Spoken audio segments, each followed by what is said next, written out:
জীবিকা সংকীর্ণ করে দেওয়া হবে। কার কথা? আমরা বাংলাদেশের মানুষ। জীবিকা সংকীর্ণ মানে কি?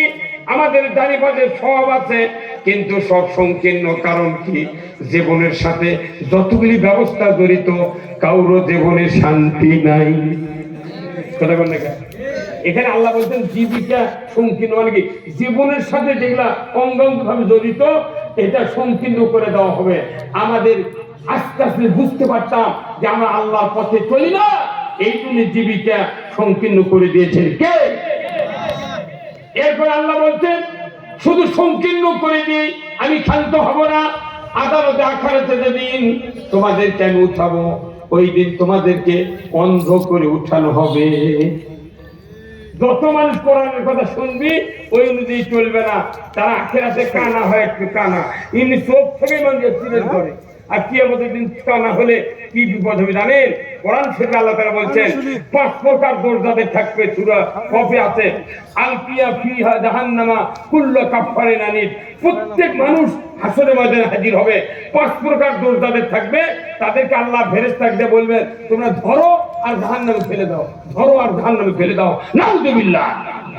এখন ফেরেশতারা বলবে আল্লাহ আমরা তো জানি না 5 প্রকার দোষ কে কে করছে, আমলনামা তো গলা ঝুলান নাই, আমরা বুঝতে পারতেছি না, কাদেরকে ধরবো কাদেরকে ফেলে দেবো? আল্লাহ বলবেন যাদের চোখ অন্ধ তাদেরকে ফেলে দাও, কোনো মিজান হবে না। অথচ কোরআনে আছে ওয়াল ওয়াজনু ইয়াউমাইযিনিল হক, ওজন করার দিনটা সত্য।